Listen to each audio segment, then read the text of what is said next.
Postal ज्ञान क्लासेसतर्फे या सखोल विश्लेषणात, ज्याला आपण डीप डाईव्ह म्हणतो, त्यात सर्वांचं स्वागत आहे. हो, सर्वांचं खूप खूप स्वागत. आजची आपली ही चर्चा विशेषतः पोस्ट ऑफिस विभागीय पदोन्नती परीक्षांच्या तयारीसाठी आहे. म्हणजेच LDCE किंवा लिमिटेड डिपार्टमेंटल कॉम्पिटिटिव्ह एक्झामिनेशनच्या तयारीसाठी. अगदी बरोबर. आणि हे लक्षात घेणं खूप महत्वाचं आहे की या परीक्षेसाठी पोस्टल ज्ञान क्लासेसच्या ज्या नोट्स आहेत त्या खरोखरच अत्यंत उपयुक्त आणि अचूक आहेत. हो ना. म्हणजे या नोट्समुळे अभ्यास अगदी सोपा होऊन जातो. तर आजच्या आपल्या या सखोल चर्चेचा विषय आहे जागतिक भूगोल, वर्ल्ड जॉग्राफी. हा खूपच रंजक विषय आहे. होय. आणि आज आपण जगातील प्रमुख पर्वत, ज्वालामुखी, गवताळ प्रदेश, वाळवंट, महासागर आणि खाड्या, ज्याला आपण गल्स म्हणतो, या सगळ्या घटकांवर चर्चा करणार आहोत. माझ्यासोबत आज इथे या विषयावर सविस्तर चर्चा करण्यासाठी आपले तज्ज्ञ उपस्थित आहेत. स्वागत आहे तुमचं. धन्यवाद. खरं तर आजची ही चर्चा खूपच माहितीपूर्ण होणार आहे, कारण भूगोलाची आकडेवारी बऱ्याचदा कंटाळवाणी वाटते, पण आपण ती रंजक पद्धतीने समजून घेणार आहोत. नक्कीच. म्हणजे जर आपण पृथ्वीला एक सजीव शरीर मानलं तर पर्वत हे या शरीराचा एक प्रकारचा सांगाड आहेत, नाही का? Architectural skeleton. अरे वा, ही उपमा खूपच छान आहे. आणि हा सांगाडा कसा बनला हे समजून घेण्यासाठी आपल्याला सर्वात उंच शिखरांपासून सुरुवात करावी लागेल. बरोबर.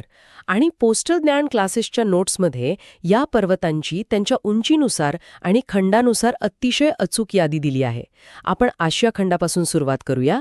तिथे आपला हिमालय आहे आणि त्यातील माउंट एव्हरेस्ट हे 8,848 मीटर उंचीचं जगातील सर्वोच्च शिखर आहे. हो, पण नोट्समध्ये फक्त हिमालयच नाहीये. हो ना. आशियामध्ये काराकोरम रांग सुद्धा आहे. तिथे गाडविन ऑस्टिन, ज्याला आपण K2 म्हणतो, त्याची उंची 8,611 मीटर आहे. अच्छा. आणि तिएन शॉन पर्वतरांगेत पीके पोबेडा हे शिखर आहे, जे 7,439 मीटर उंच आहे. अल्ताई पर्वतरांगेत बेलुखा हे 4,505 मीटर उंचीचं शिखर आहे. हे सगळे पर्वत आशियाच्या पाठीच्या कण्यासारखे वाटतात. खरंय. आणि दक्षिण अमेरिकेकडे बघितलं तर तिथे अँडीज पर्वतरांग आहे. त्यातील एकांकागुआ हे सर्वोच्च शिखर आहे, ज्याची उंची 6,960 मीटर आहे. अगदी बरोबर. आणि उत्तर अमेरिकेचा विचार केला तर तिथे अलास्का रेंजमध्ये माउंट मॅकिनले आहे, ज्याला डनाली असंही म्हणतात ना. हो बरोबर, डनाली. त्याची उंची 6,194 मीटर आहे.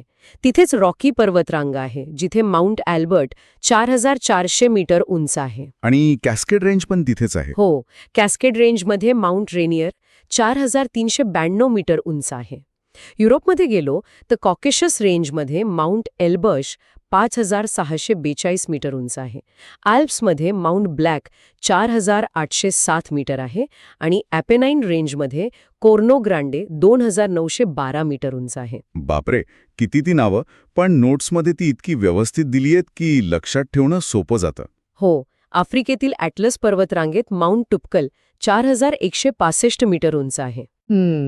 ऑस्ट्रेलियातील ग्रेट डिवायडिव रेंजमध्ये माउंट कोस्चुस्को 2,228 मीटर आहे. अमेरिकेतील ॲपलॅशियन रेंजमध्ये माउंट मिशेल 2,037 मीटर आहे. आणि रशियातील युराल पर्वतरांगेत नॅरोडनाया शिखर 1,894 मीटर आहे. अगदी अचूक. पण हा झाला फक्त पृथ्वीचा सांगाडा. या सांगाड्याच्या आत एक प्रचंड धगधगती ऊर्जा आहे, ज्याला आपण ज्वालामुखी म्हणतो. हो, ज्वालामुखी. हे ज्वालामुखी म्हणजे पृथ्वीचे प्रेशर व्हॉल्व्ह आहेत.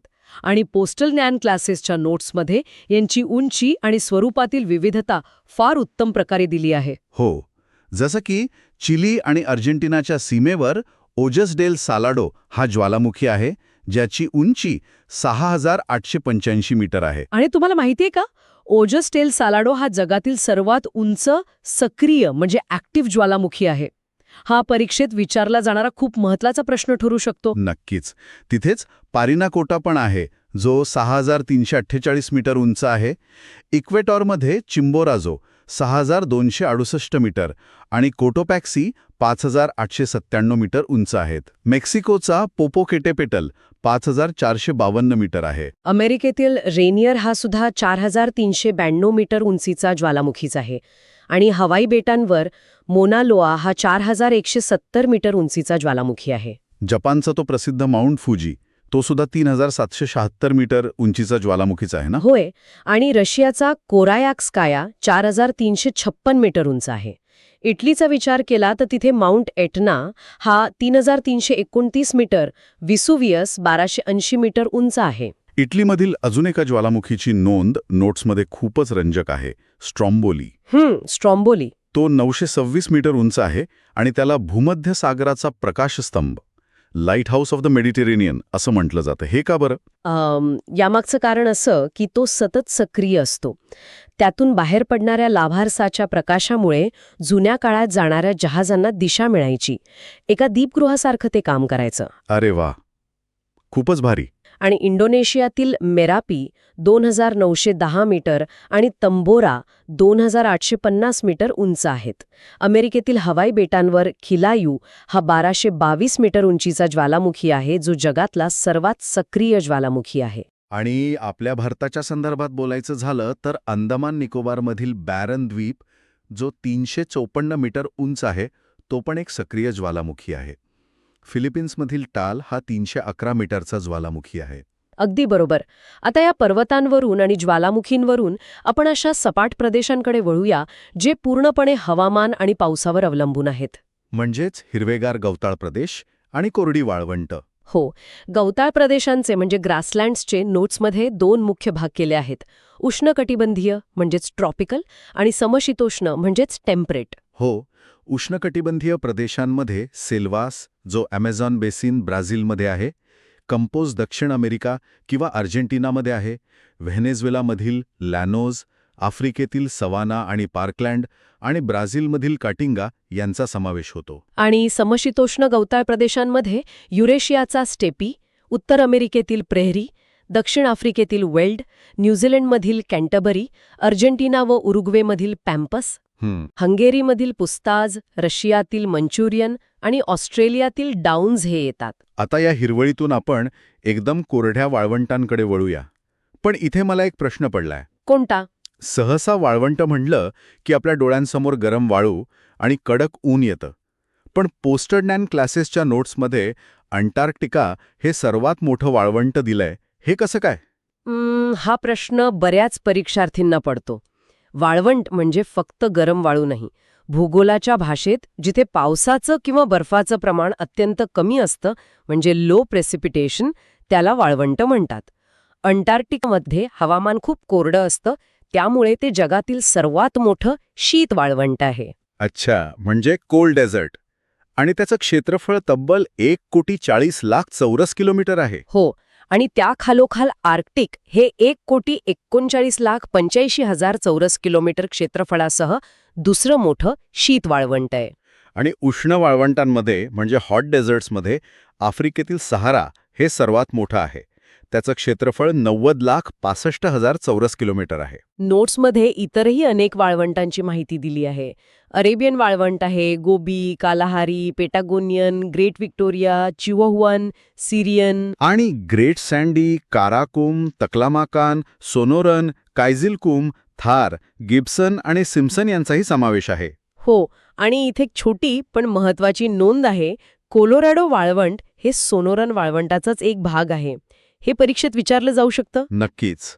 आता या वाळवंटांच्या कोरडेपणाकडून आपण पृथ्वीवरील निळ्या जगाकडे वळूया, म्हणजे महासागर आणि आखात. हो, पृथ्वीचा बराचसा भाग हा पाण्यानेच व्यापलेला आहे. नोट्सनुसार प्रशांत महासागर सर्वात मोठा आहे.